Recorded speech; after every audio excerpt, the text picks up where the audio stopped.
Bismillahirrahmanirrahim. Assalamualaikum warahmatullahi wabarakatuh.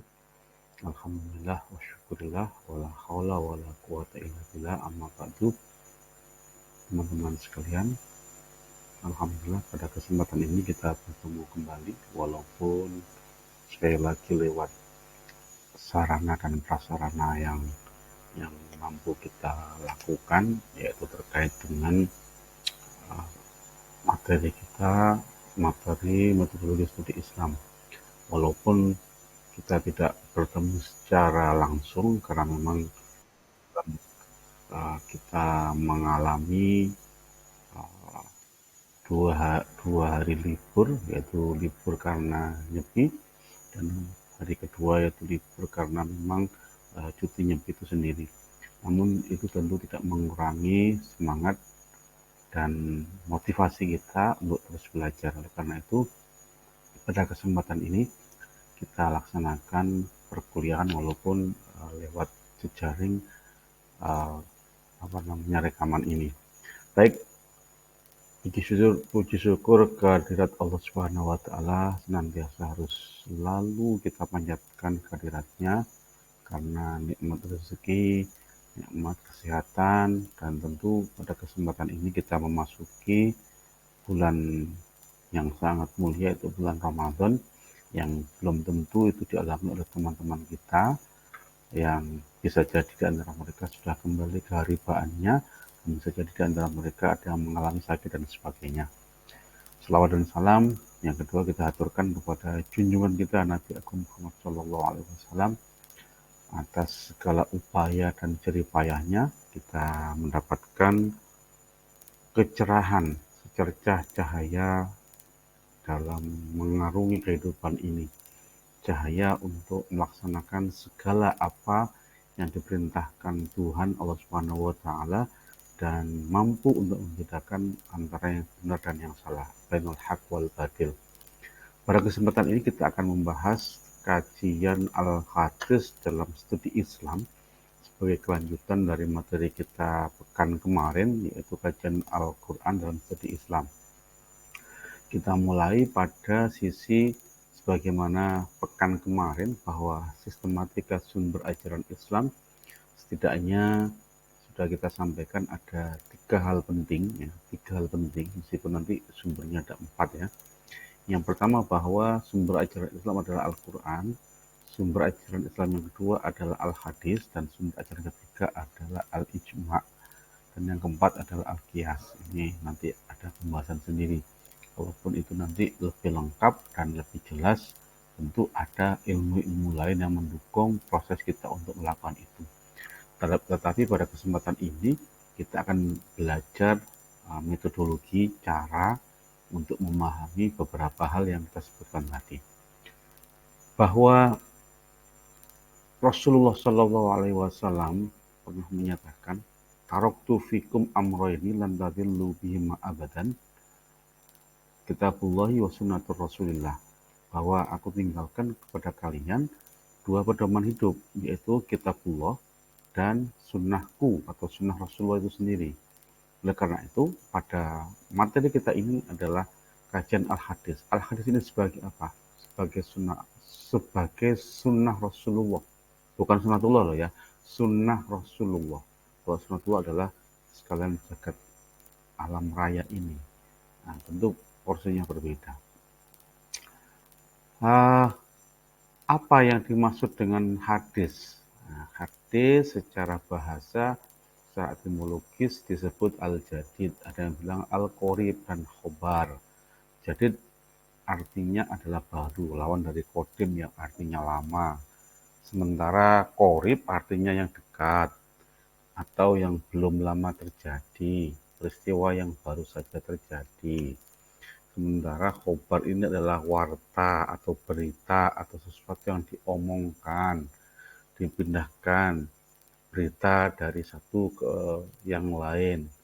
Atau mungkin bahasa keren hari ini ada menyebut ghibah, entah ghibah hasanah atau ghibah sayyi'ah, itu tergantung persepsi masing-masing.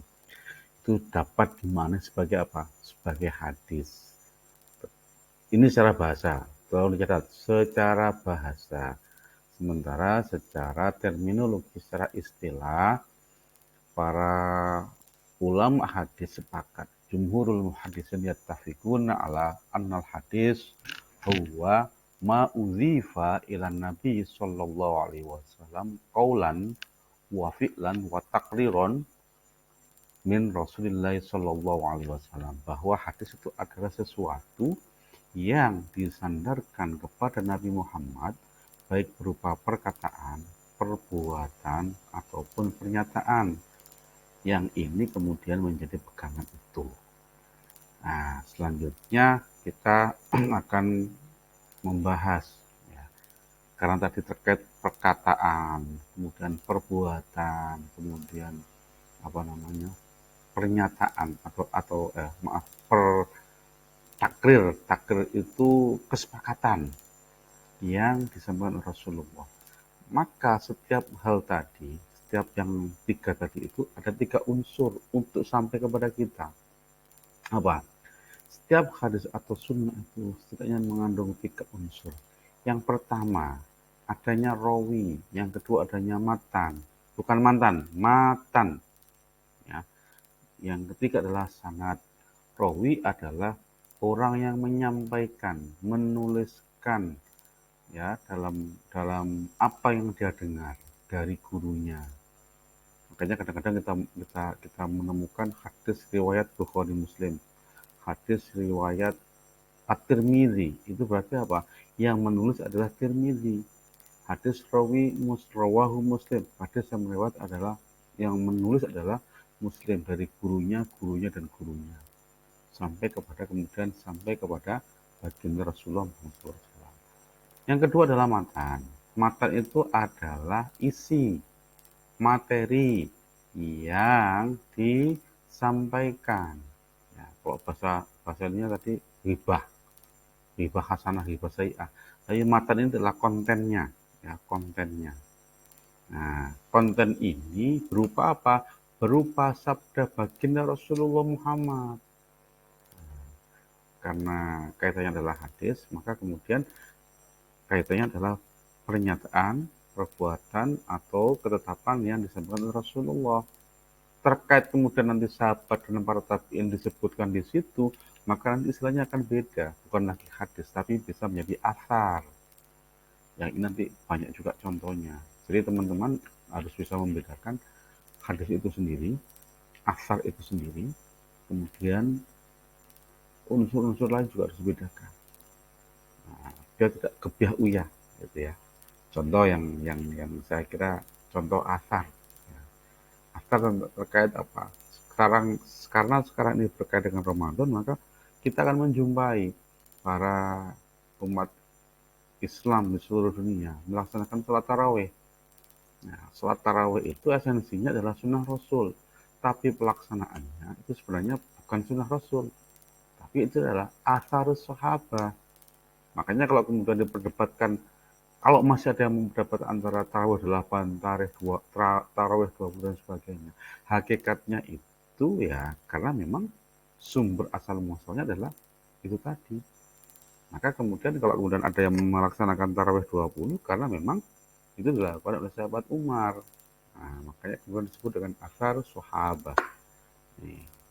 Jadi nanti lebih jelasnya lagi, kita bisa merunut lebih jauh asal muasal pelaksananya ibadah taraweh. Ya, puasa di Ramadan adalah wajib bagi setiap muslim karena dia adalah rukun Islam. Kalau Anda nggak puasa, kalau ada yang nggak puasa di antara kita tanpa sebab apapun, maka satu tiang itu agak gak kuat gitu loh. Karena apa? Tiangnya Islam kan cuma, ya, ada syahadat, sholat, zakat, puasa, haji. Nah, haji ini adalah pelengkap. Tapi kalau yang empat ini, yang mulai apa? Yang empat ini mulai dari sholat, syahadat, maaf, sholat, zakat dan puasa, ini adalah tiang soko gurunya. Empat-empatnya berdiri, maka kemudian disebut dengan rukun, yang pokok. Nah, maka keempat-empatnya kita lakukan. Baik, itu konten ya, isi daripada atau yang disebut dengan tadi matan. Kemudian yang ketiga adalah sanad. Sanad itu apa? Sanad itu adalah jalan yang menghubungkan antara rawi penulis sampai sampai kepada penerima pertama. Makanya bisa kita kita kita lihat beberapa hadis itu an Abi Hurairah itu sebenarnya adalah yang pertama kali menyampaikan. Rawinya yang menulis itu adalah rawi. Makanya ada rawahu Bukhari, rawahu Muslim, rawahu Imam Tirmidzi, rawahu Ibnu Hibban dan sebagainya. Itu adalah karena yang menulis akhir. Nah, kita siapa? Kita ini pembaca. Tidak ada kaitannya dalam unsur hadis. Oke ya, deal ya. Bahwa unsur hadis atau sunnah itu ada tiga. Ada rawi, orang yang menulis. Ya. Kemudian ada matan, itu kontennya. Kemudian ada sanad, itu jalannya. Makanya kalau misalkan teman-teman menjumpai sanad keilmuan, keilmuanmu dari siapa? Keilmuan thariqahmu dari siapa? Saya mendapatkan ilmu dari Syekh Ali, misalkan. Syekh Ali dari siapa? Dari gurunya, dari gurunya, gurunya, gurunya, dan gurunya. Itu adalah sanad. Maka penting untuk kita pahami bahwa ilmu itu bisa bersanad, bisa memang berangsur-angsur nyambung gitu loh. Sehingga kita tahu bahwa ilmu kita ini diambil dari siapa, diberikan oleh siapa, kita terima siapa. Gitu ya. Oke, kita lanjut. Selanjutnya ada kedudukan hadis terhadap Al-Quran. Apa kedudukannya? Satu, hadis adalah menetapkan dan memperkuat hukum-hukum yang telah ditentukan oleh Al-Quran. Kemudian memberikan rincian penafsiran ya, yang mujmal, yang global, dan memberikan takyid persyaratan ayat-ayat Al-Quran yang mutlak, dan memberikan taksis bantuan khusus yang umum dikhususkan. Misal apa? Contoh perintah sholat. Sholat itu kan ya sholat begitu saja kan? Itu kan itu kan umum. Pelaksananya bagaimana? Pelaksananya hadis. Makanya hadis sholat itu bukan sekedar hadis omongan, tapi hadis perilaku, kelakuannya Nabi. Nabi melakukan sholat dengan begitu kita tiru sampai hari ini. Sama juga dengan zakat, gitu kan. Zakat ya apa yang kita punya yaitu yang dizakatkan. Tapi tentu ada ketentuan dan syarat yang berlaku. Atau contoh lain haji. Nah, haji kan syarat rukunnya kan begitu luar biasa. Satu rukun tidak kita lakukan, nggak sah hajinya. Tapi kalau wajibnya, satu tidak kita lakukan, kita masih bisa membayar denda, dam.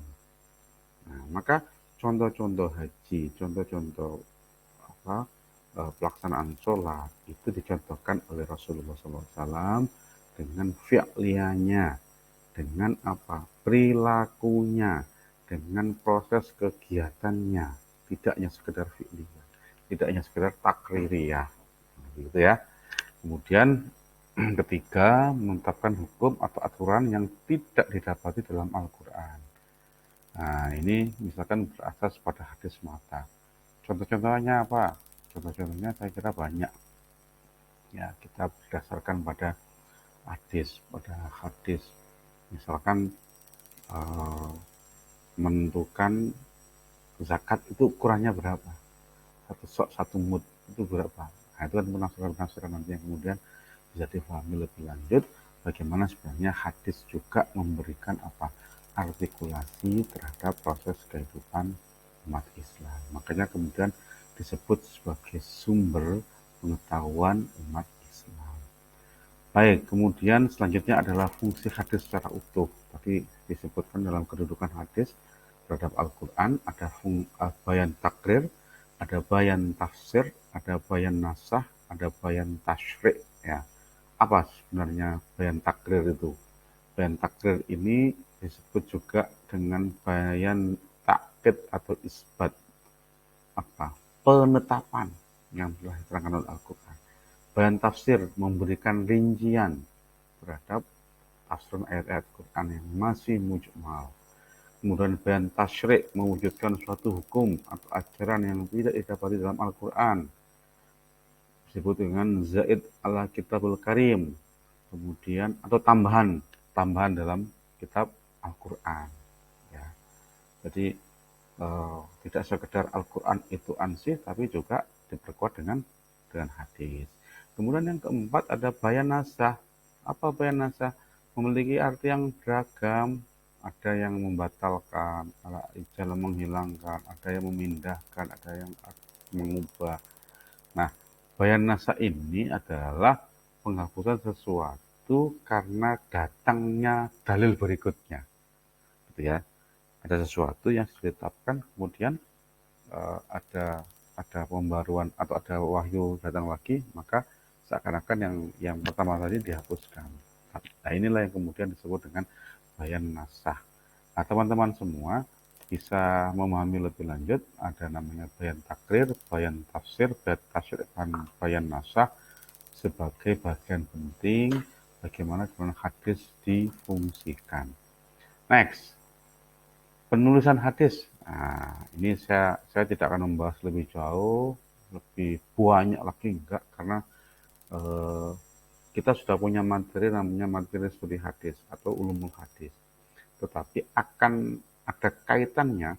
Kenapa kemudian pada materi metodologi studi Islam ini eh, kaitan hadis atau kaitan Quran pada pekan kemarin dibahas. Sebab apa? Karena hakikatnya baik Al-Quran ataupun Al-Hadis ini sebagai sumber apa? Sumber pengetahuan dalam Islam, bukan hanya sekedar sumber hukum. Ya. Maka metodologi studi Islam mau tidak mau akan menyentil, akan eh, apa namanya, juga punya peran untuk menyinggung sumber ajaran dari agama kita. Makanya pada pekan kemarin kita membahas tentang apa namanya, Al-Quran sebagai sumber kajian Islam, dan sekarang kita membahas hadis sebagai sumber ajaran yang kedua, gitu ya. Nah, kenapa kemudian dalam ulumul hadis disebutkan? Dalam ulumul hadis saya kira akan lebih luas bahasannya. Kalau kita kan yang poin-poin intinya saja. Kenapa? Karena disitulah kita harus menemukan metodologi.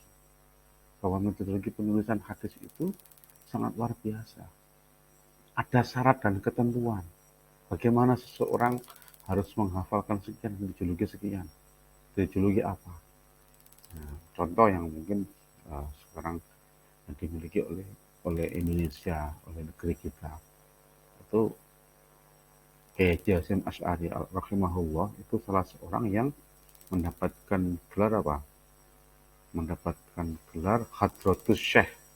Hadratus Syekh itu adalah orang yang hafal kutubut tis'ah, hafal kitab 9 dalam hadis. Berarti berapa? Ya, ribuan hadis yang beliau hafal. Nah, barangkali ya sampai hari ini beliau yang paling dikenal terkait apa, menghafal hadis. Makanya kan dulu pesantren Tebir itu adalah setelah itu pesantren yang fokus terhadap kajian hadis. Oke, penulisan hadis ini pada masa Rasulullah tidak ditulis. Ingat ya, tidak ditulis. Kenapa? Satu, khawatir adanya campur aduk dengan penulisan Al-Quran. Kemudian untuk mengumpulkan sabda Nabi, tingkah lakunya dan segala hal tentang beliau perlu apa? Perlu orang yang terus menempel beliau. Dan ini bukan pekerjaan mudah, gitu ya. Kemudian yang ketiga, orang Arab masa itu yang menulis dan membaca itu tidak banyak, tapi menghafal luar biasa, gitu kan. Adapun yang bisa menulis, kalaupun ada yang bisa menulis dan membaca, dikerahkan untuk menulis Al-Quran. Nah, kemudian yang keempat, bangsa Arab pada umumnya itu ummi, tapi mereka kuat dan terlatih terkait hafalannya. Nah, ini yang sekiranya perlu untuk dipahami. Jadi masa Rasulullah belum ada namanya penulisan hadis. Kapan dimulai penulisan hadis? Dimulainya ketika Khalifah Umar bin Abdul Aziz dari dinasti Bani Umayyah ini memerintahkan untuk menulis hadis. Makanya kemudian muncul beberapa ulama atau beberapa tabi'in yang merasa pernah mengumpulkan hadis. Karena itu ya prosesnya panjang. Karena nanti akan bertemu dengan para ulama sesudahnya yang mampu mengumpulkan dan menghimpun serta, nah ini yang penting, serta mengklarifikasi hadis itu sendiri. Klarifikasinya bagaimana? Klarifikasinya apa? Apakah itu betul dinyatakan oleh Rasulullah? Apakah ini betul dilakukan pada masa sahabat? Dan ini perlu konfirmasi yang sangat luar biasa. Dan itu dilakukan oleh ulama hadis. Maka disinilah yang paling penting, bahwa pentingnya hadis sebagai sumber ajaran Islam karena dia tidak luput, karena dia tidak lepas dari proses yang sedemikian panjang, luar biasa sulitnya. Apalagi zaman tidak ada komputer, tidak ada handphone, kan? Murni secara manual. Nulisnya pun begitu. Baik, nah saya tidak akan memperpanjang terkait ini karena apa? Karena materi ulumul hadis saya kira sudah Anda dapatkan baik di semester 1 atau semester 2. Bagi yang semester 1 belum dapat, semester 2 atau sebaliknya, bagi yang semester 1 dan semester 2 sudah tidak dapat. Nah, inti poinnya adalah bahwa apa? Bahwa dalam metodologi studi Islam ini, perkembangan ilmu pengetahuan dan peradaban menuntut adanya rambu-rambu yang menjadi landasan. Ya, perlu rambu-rambu. Dan inilah metodologi itu. Hadis sebagai sumber ajaran Islam berdasar Al-Quran memperkenalkan prinsip yang menjadi dasar perilaku berbudaya. Juga memuat tentang teori ilmu pengetahuan dan peradaban. Ya. Dan banyak sekali. Ini tentu perlu dibaca lebih lanjut. Bagaimana kemudian Nabi mengajarkan itu. Kemudian hadis dijadikan sebagai landasan dalam perkembangan ilmu pengetahuan dan peradaban. Hadis menghantarkan manusia pada pemahaman yang apa? Dari pemahaman dangkal, primitif menuju pemahaman yang luas dan mendalam terkait apa? Alam kehidupan, kemudian apa yang sekarang disebut dengan fikih hadoro, fikih peradaban dan sebagainya. Kemudian juga apa? Adanya ajaran terkait kesadaran peradaban. Ada proses masa lalu yang sangat luar biasa. Makanya dalam proses perkembangan umat Islam kita selalu diingatkan tentang apa? Umat Islam itu pernah mengalami kejayaan. Umat Islam pernah mengalami kemunduran. Umat Islam pernah mengalami kebangkitan. Dan hari ini tentu kebangkitan itu harus didorong. Ya. Didorong untuk apa? Untuk bukan flashback ke belakang, tapi apa? Belajar dari masa lalu. Kenapa dulu bisa jaya? Nah, ini adalah bagian dari metodologi. Karena itu teman-teman semua, bahwa Al-Quran dan hadis ini sebagai dua sumber utama dalam kajian ilmu pengetahuan Islam. Ya, baik, itu tentu yang penting saya kira untuk kita bahas pada kesempatan ini, karena bagaimanapun kita tidak bisa bertatap muka, karena setelah ini kita akan langsung masuk pada mata kuliah atau ujian tengah semester. Tetapi sebagai bentuk pertanggungjawaban tentu saya berusaha semaksimal mungkin untuk terus memberikan pengetahuan yang menjadi hak dan kewajiban kita semuanya. Karena memang banyak hal batasan-batasan yang terjadi pada diri kita. Saya kira demikian untuk materi kita pada kesempatan ini. Semoga ada guna dan manfaatnya. Tentu tidak selesai sampai di sini, karena saya punya keyakinan saya hanya mengantarkan saja materi ini. Kelanjutannya, kelengkapannya saya serahkan kepada Anda semuanya. sehingga apa yang nanti didapatkan dari proses bagaimana kemudian Anda mencari, Anda berdiskusi, Anda mendapatkan pengetahuan itu dengan sebaik-baiknya. Sekali lagi, semoga bermanfaat. Kurang lebihnya mohon maaf. Ihdinas syiratal mustaqim. Wallahu muwaffiq ila aqwamit thoriq. Wassalamualaikum warahmatullahi wabarakatuh. Selamat pagi, selamat siang, dan selamat malam.